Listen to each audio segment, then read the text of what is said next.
Bom dia a todos. Vamos iniciar esse trabalho com a prece. Então, pedimos a gentileza de fecharem seus olhos e vamos fazer a prece de abertura. Jesus, nosso divino mestre, amigo, companheiro, te agradecemos pela oportunidade de estarmos aqui, reunidos em teu nome, e que possamos todos nós conhecer um pouquinho mais a respeito da nossa caminhada sobre a terra. Te agradecemos o carinho com que nos acompanha, com que nos orienta, e te pedimos, Jesus, esteja sempre conosco. Que assim seja, graças a Deus. Bom, vamos dar início, então, à nossa palestra. Nós vamos falar sobre desencarnes coletivos. E, às vezes, o tema parece assim um pouquinho pesado, né? Desencarnes coletivos. Meu Deus, que coisa! E eu me recordo que uma vez eu ia fazer exatamente essa mesma palestra num centro espírita, também aqui em São Paulo, no bairro das Perdizes, e quando eu cheguei no centro, me sentei ali na primeira fileira, se senta ao meu lado uma senhora, e ela me pergunta: o senhor que vai fazer a palestra? Eu falei, sim. Ah, que tema pesado, hein? Eu falei, não é. Assusta um pouquinho, mas não é pesado. A senhora vai ver que no final, a senhora vai ter um entendimento diferente do que vem a ser desencarnes coletivos. E olha, ainda seguro, analisando esse tema, no final, a senhora vai ver até que existe beleza. Beleza mesmo, em situações como essa. Apesar de toda dor que fica, existe beleza nesse acontecimento. Então, nós vamos seguir aí em frente e, ao final, nós vamos ver que realmente existe beleza, porque Deus está presente em tudo.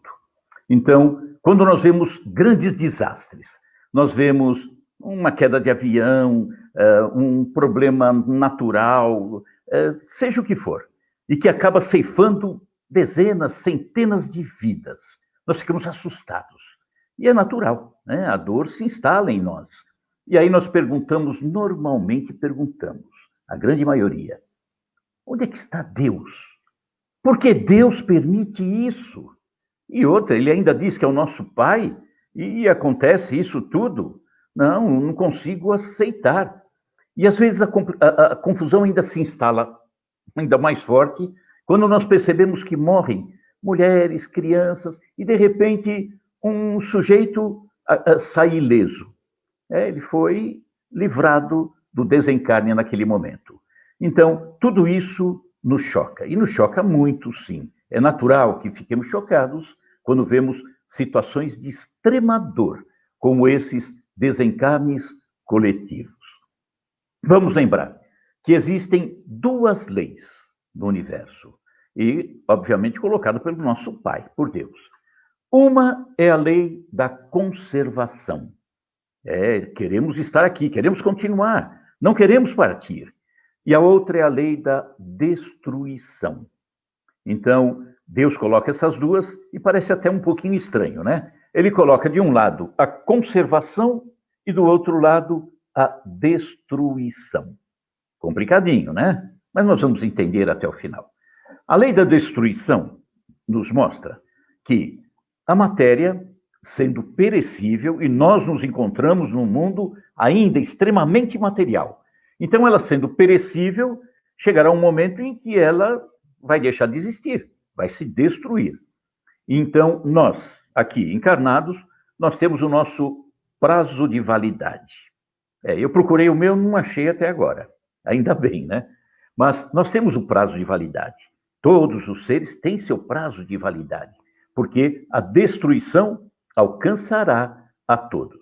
Então, é necessário que ocorra a destruição para que aconteça o renascimento, a regeneração.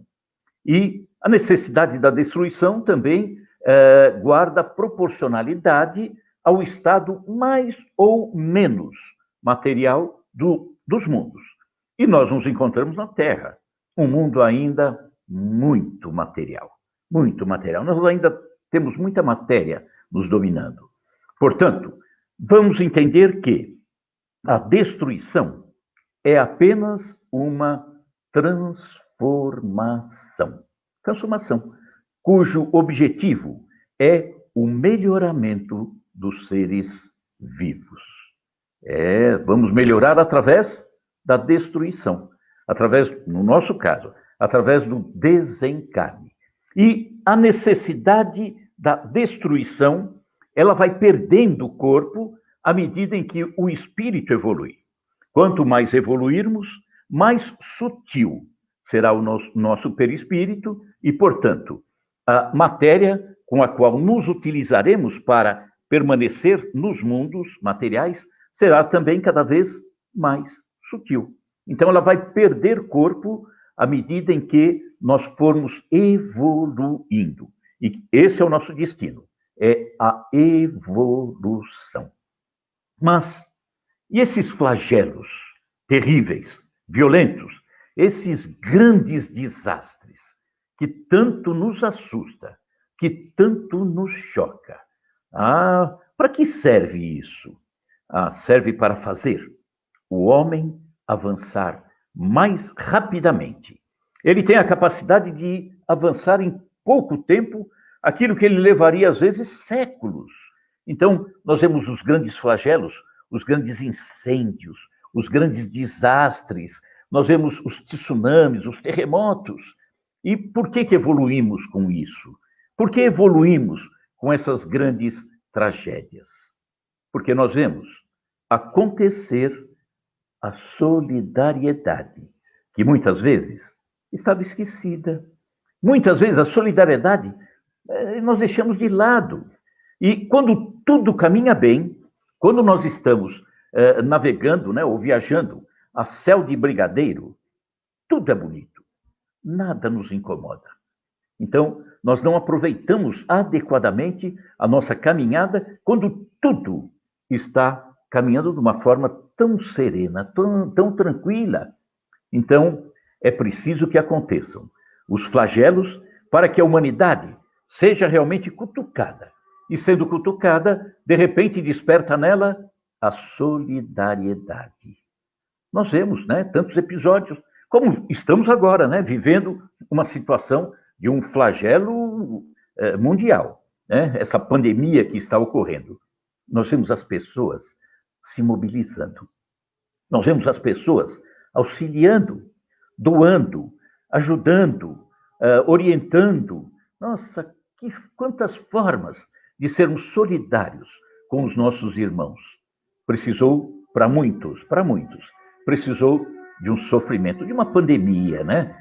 De algo que realmente cutucasse essas pessoas, que fizesse com que elas despertassem um pouquinho e começassem a reparar que elas têm irmãos próximos em todos os lados. E aí muitos perguntam, mas para mudar, para evoluir, para desenvolver o homem, será que Deus não tinha como empregar outros meios? Será que tem que ser através dos flagelos? Deus utiliza de todos os meios.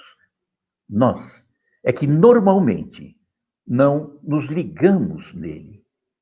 Deus, em todos os instantes, se mostra para que a gente pacifique um pouco o nosso coração, que a gente aprenda a amar o próximo, auxiliar o próximo, socorrer naquilo que for possível. Então, Deus, o nosso Pai, se manifesta em todos os instantes. Só que nem sempre reparamos. Não, nem sempre reparamos. Então, Deus se utiliza, obviamente, também permite episódios como esses grandes flagelos. Outra coisa que salta aos olhos daqueles que não compreendem esse acontecimento. Muitos dizem, mas uma tragédia dessa, onde desencarnam, né, tanto pessoas boas como pessoas más. Desencarnam adultos, idosos, crianças. Nossa, será que está correto isso? Isso acontece, esse tipo de raciocínio acontece porque nós estamos muito mais ligados ao corpo, à matéria.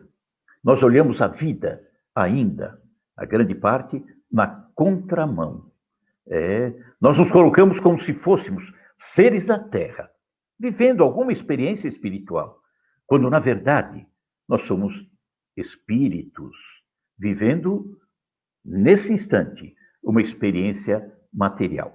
Então, quando olhamos isso e não entendemos, normalmente é porque estamos nos fixando na matéria, no corpo, e aí fica realmente difícil, porque para muitos o corpo é tudo.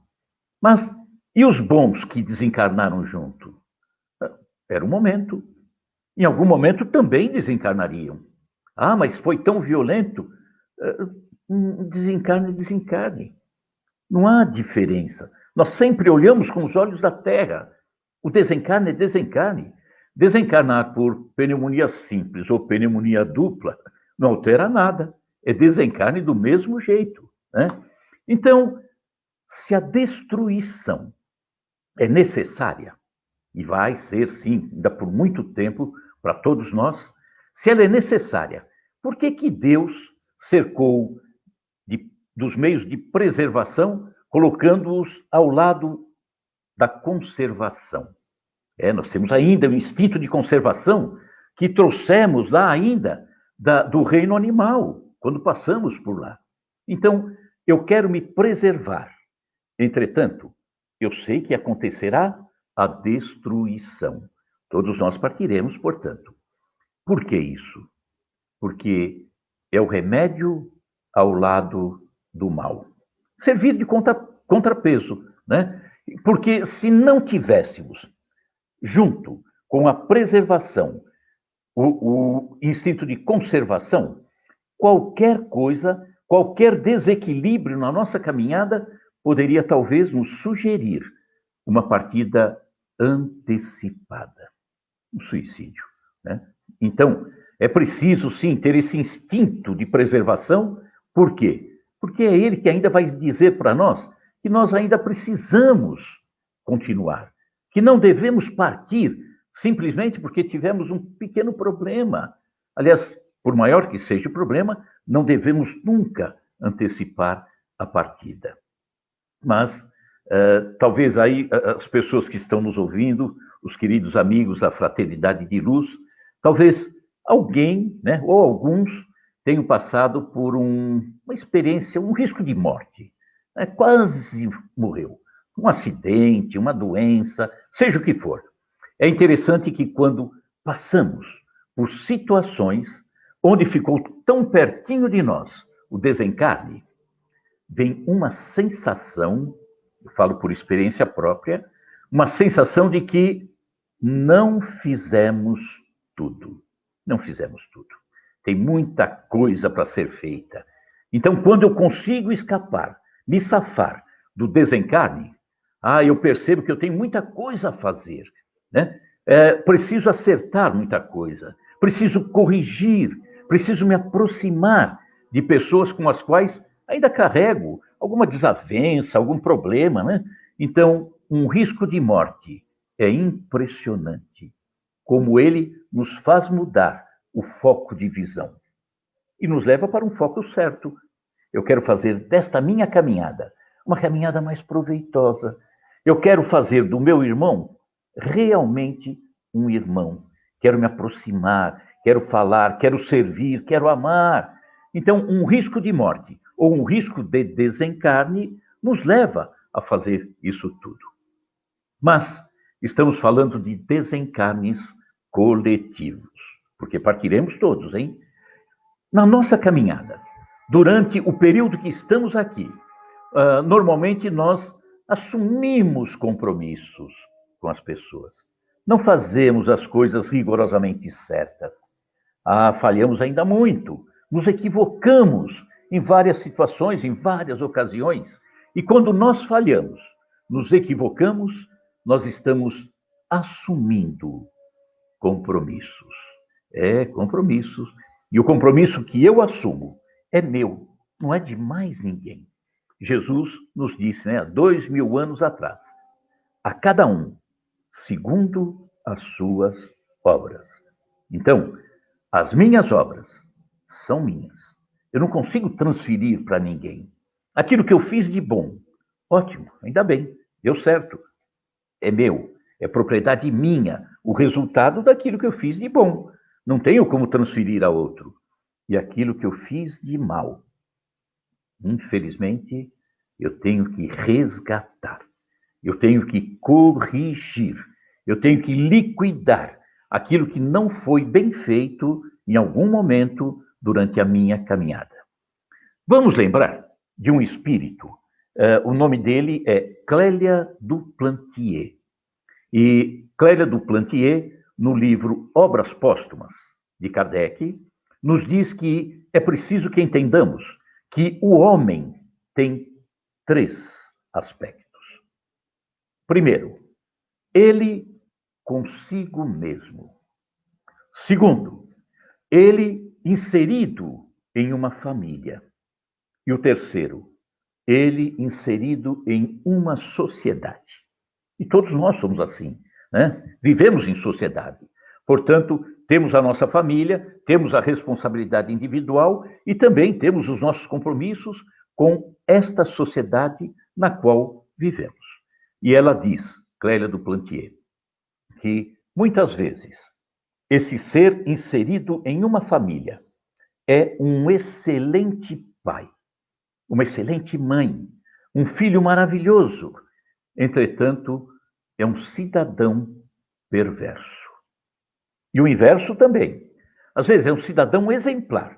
Entretanto, no seio familiar, ele falha tanto, maltrata aqueles com os quais ele convive.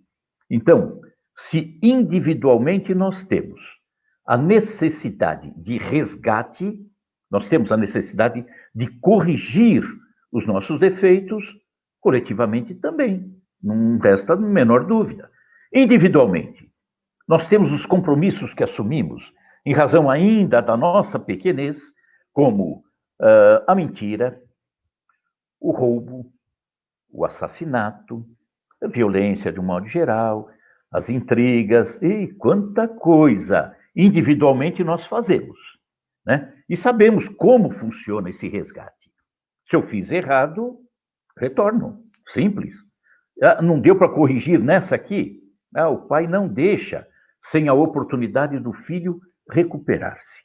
Então, aquilo que eu falhei nesta caminhada, não tive tempo de me conscientizar e corrigir aquilo que eu fiz não bem. Ele diz, olha, você está indo para casa, retorna no dia seguinte e vem fazer a lição melhor, né? Então, nós, individualmente, temos a possibilidade de reparar. Daí, a maravilha do reencarne.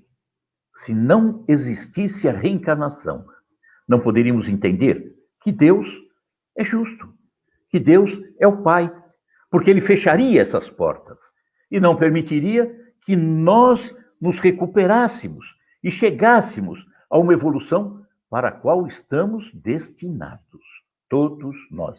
Então, esse Pai não perde, não vai perder. Jesus diz, o Pai não perderá um único de seus filhos. E para não perder um único de seus filhos, a única forma, reencarnação. Por quê? É através dela que eu corrijo. Se hoje nos encontramos numa qualidade moral um pouquinho melhor, é porque aprendemos ao longo de caminhada lá para trás. Senão, uma única existência, não conseguiríamos fazer o que hoje fazemos, né? Então, a reencarnação é o grande artifício para a nossa correção. Mas, se corrigimos individualmente e coletivamente, porque existe o erro individual, o erro inserido com a família, mas, por exemplo, o erro inserido numa sociedade. As maldades coletivas, né? As quadrilhas, os grandes roubos, o terrorismo, quanta coisa o homem faz em conjunto com outros homens. Então, isso também, de alguma forma, será reparado e reparado coletivamente. E vamos sim. Então, portanto, quando vemos um flagelo desse, ceifando dezenas, centenas de vidas, o que nós pensamos? Será que Deus não está presente? Será que ele está se omitindo? Será que é maldade dele? Ou injustiça? Não, não, não, de forma nenhuma. Embora nos assuste, Deus está permitindo que isso aconteça. Não é obra dele, porque o mal nunca é obra de Deus. Deus é infinitamente o bem. Portanto, o mal que acontece é fruto dos nossos equívocos. E se eu cometo um equívoco, eu tenho que recuperar. Então, fica um pouquinho difícil, às vezes, as pessoas que não têm essa noção. O reencarne, né? O que eu fiz no passado, eu venho reparar agora no presente. Quando não se tem essa figura, né, a reencarnação, fica muito difícil. Poxa, por que que um está dentro do avião e outro não está dentro do avião? Por que que um desencarnou com a queda do avião e outro não desencarnou com a queda do avião? Então, reencarnação explica isso tudo. E aí, quando nós dissemos que nos desencarnes coletivos, desses grandes flagelos, existe até beleza, nós vamos contar uma história. Essa história vai nos mostrar, no final, a beleza daquilo que aconteceu, apesar de todo o sofrimento, de toda a dor. Nos séculos 11, 12 e 13, aconteciam as cruzadas. Eram guerras, as cruzadas, extremamente cruéis, e ainda com um agravante, a de terem sido praticadas em nome da fé cristã. Por quê? Porque no século 11, 12 e 13, a Terra Santa, lá, Jerusalém, né, Israel, como se toda a terra não fosse santa, né? Mas a Terra Santa, Israel, Jerusalém, propriamente dito, estava sob o domínio muçulmano. O Islã dominava. E a Igreja Católica queria recuperar aquela terra, queria trazer de volta. Afinal, ali, Jesus esteve ali, né? Então, queriam trazer de volta aquela terra. Só que era preciso retomar. E era preciso ir até lá e, obviamente, guerrear com aqueles que lá se encontravam. E os historiadores dizem que os cruzados, né, as batalhas, eram extremamente terríveis. Eram crimes odiondos que eram praticados. Chacinas, vitimando crianças, velhos, todo mundo. Dizem até que, em narrativas, quando os cristãos chegavam, por exemplo, em Jerusalém, com a expectativa de retomar a cidade, que estava nas mãos dos muçulmanos e também dos judeus que lá residiam, os que estavam ali tinham receio de que os cristãos, ao chegarem, lhes roubaria, por exemplo, a riqueza que tinham, o ouro que tinham. O que eles faziam? Quando os cristãos estavam chegando, diz que eles engoliam o ouro para que não fossem roubados. Só que mesmo assim, os cristãos, os cruzados, chegavam lá, abriam o ventre das pessoas vivas, mexiam nas vísceras para retirar de lá de dentro aquele ouro. Cruel. E foi para retomar a Terra Santa, e em nome da Igreja.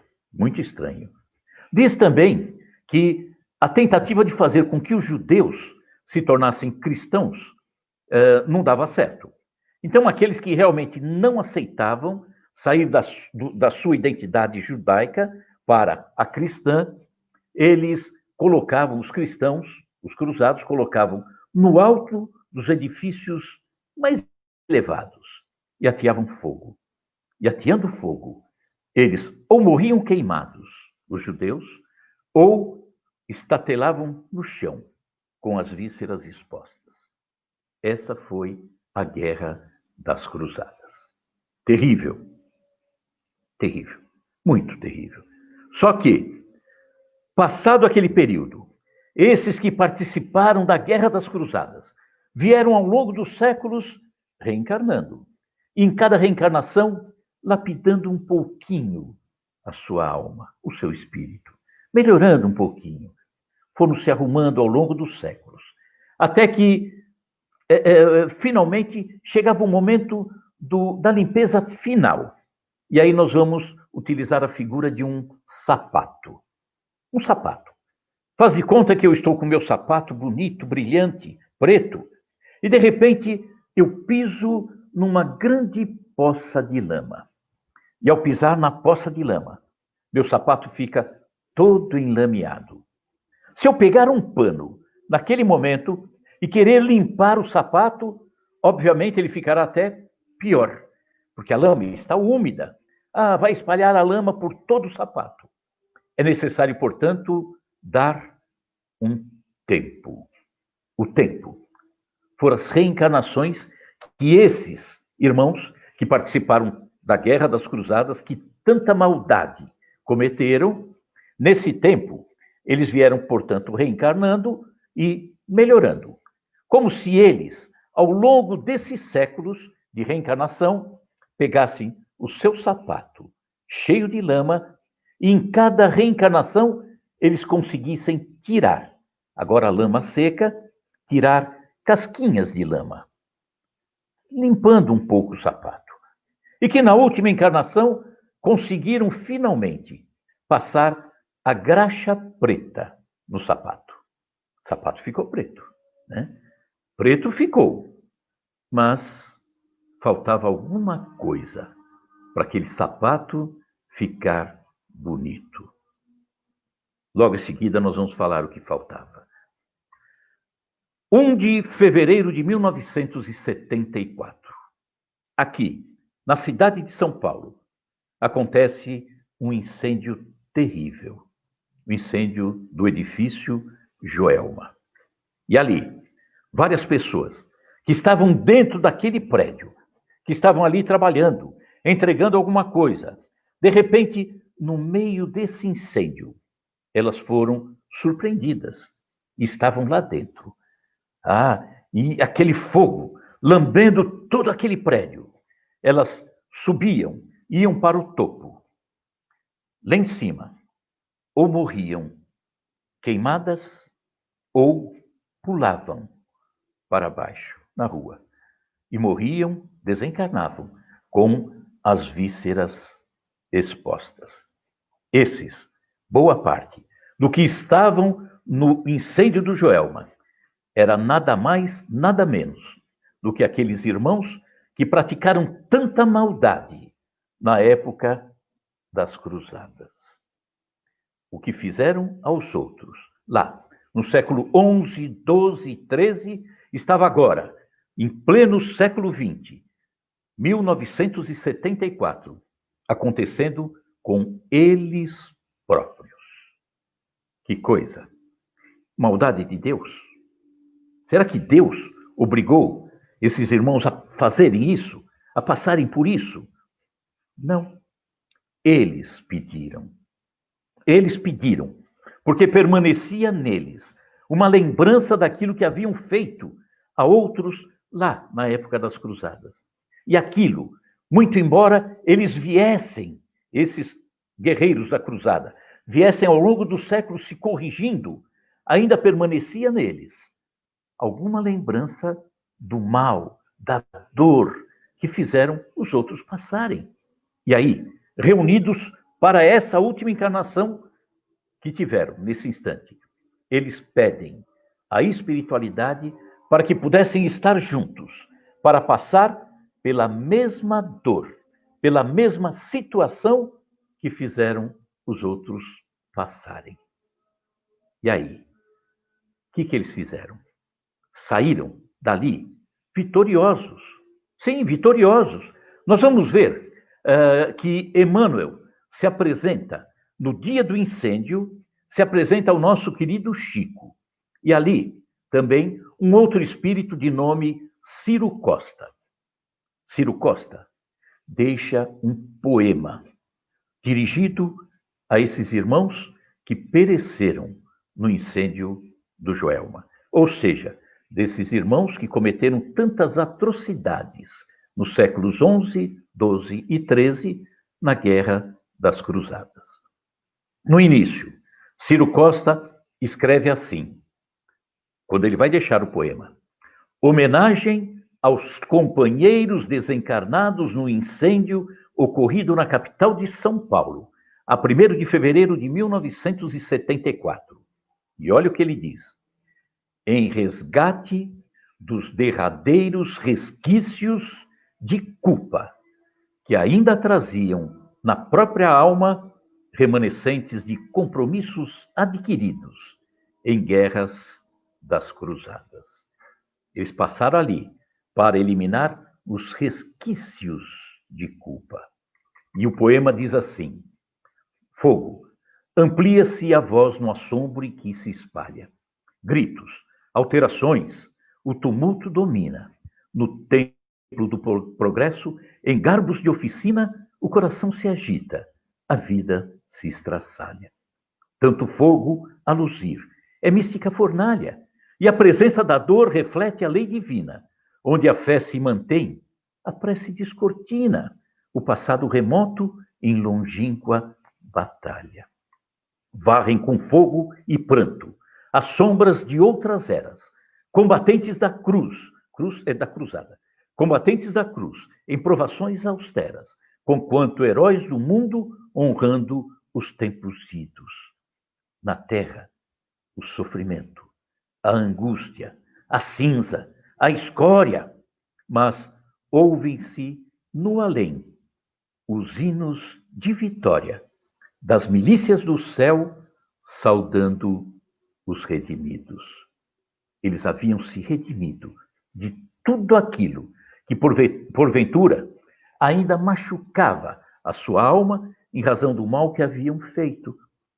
Quando demos o exemplo do sapato, séculos XI, XII e XIII, eles haviam pisado com o sapato na lama. Nas reencarnações seguintes, vieram tirando as lascas da lama seca. Passaram a graxa. E agora, nesse incêndio, a pedido deles, não por imposição de Deus, a pedido deles, para que eles pudessem sair aliviados em seus espíritos, passaram por esse episódio do edifício Joelma e, finalmente, conseguiram dar o brilho no sapato. O sapato agora brilha. Eles estão felizes por terem passado por isso. Quando eu disse que um episódio como esse, que deixa tanta dor, tanto sofrimento, na verdade, para eles, foi um grande alívio, uma grande bênção que a espiritualidade lhes concedeu. Desencarnes coletivos. Começamos a ter esse entendimento. Porque existe a lei de ação e reação, da qual não podemos nunca fugir. Nós vamos ver, por exemplo, de Elias, o profeta Elias, João Batista, reencarnação de Elias, e que Jesus disse que na terra não havia nenhum outro nascido de mulher tão maravilhoso como João Batista, um espírito maravilhoso. Só que Elias, 8 séculos antes de Jesus, Elias, num embate que ele teve com adoradores de um deus chamado Baal, né? Portanto, nada a ver com o nosso Deus, Elias, esse profeta, nesse embate, ele ganha o embate e pede ao rei Acabe, que era o que controlava ali, como recompensa que ele permitisse que os 400 e tantos sacerdotes de Baal fossem mortos, por terem perdido o embate. E morreram de que forma? Degolados. Passa ali, no Monte Carmelo, lá em Israel, embaixo um riozinho chamado Rio Quizon. E esse rio diz que ficou vermelho em razão de tantos mortos, degolados em razão de Elias. 8 séculos depois, o maior espírito, tirando Jesus, o maior espírito que teria vindo à Terra, elogiado até por Jesus, comentado por Jesus, João Batista, morre ou desencarna. De que forma? Degolado. Acabou-se qualquer resquício de tristeza, né? Daquilo que ele fez há 8 séculos antes. Então, isso é o acerto. E quando nós acertamos e saímos com a conta em ordem, estamos felizes, porque está tudo bem. Então, quando falamos a respeito de desencarnes coletivos e ouvirmos as pessoas que não compreendem, falando maldade de Deus, injustiça, vamos explicar, vamos orientar. Em tudo, Deus está presente com o seu amor. Um amor tão grande que nos permite a recuperação frente àquilo que nós mesmos criamos. Então, desencarnes coletivos. Espero que a gente agora entenda um pouquinho melhor. Tá bom? Foi um prazer estar com vocês, Fraternidade de Luz, e acho que fazemos a prece agora, né, Alexandre? Fazemos a prece e encerramos. Agradecemos, então, pela oportunidade e, queira Deus, a gente possa estar novamente juntos. E todos nós, né, nesse período de pandemia aí, essa coisa toda, todos nós nos cuidemos. Vamos nos cuidar, sim. Precisamos entender que o nosso espírito, maravilha, estamos trabalhando pela evolução, mas esse corpo aqui é o instrumento utilizado por ele para esse crescimento. Então, cuidemos bem, né? Um álcool gel, a máscara, tudo isso, mas não nos esqueçamos, nesse período, dos maiores valores que a humanidade conquistou ao longo de séculos e séculos, que talvez possa estar se esfriando. A família, a fé, os amigos. Não deixemos isso de lado. Conversamos com todos. Vamos conversar, sim. Máscara, cuidado, não toque isso e aquilo. Mas a distância. Eu quero ver além dos olhos daquele a quem eu amo, eu quero ver o sorriso também, tá? Então, com todo cuidado, não vamos perder esses valores preciosos. Então, fechemos os nossos olhos e nessa prece, agradecemos a Jesus, nosso Mestre Maior, pela oportunidade que nos dá, em todos os instantes, de estarmos reunidos com os nossos familiares, com os nossos amigos. Como é importante, mantendo e aumentando cada vez mais a nossa fé, o nosso entendimento, a nossa busca. Queremos compreender um Jesus cada vez maior. Não quero ficar preso apenas a um Jesus de 2000 anos atrás, por mais lindo que ele é. Não, eu quero um Jesus em todos os instantes. Eu quero um Jesus de hoje, conversando comigo, em todos os episódios da minha caminhada, nas minhas dificuldades, no emprego, no estudo, na rua, no relacionamento com os amigos. Eu quero um Jesus presente. Eu quero compreender o que ele disse. Eu sou o caminho, a verdade e a vida. Que assim seja, graças a Deus. Muito obrigado.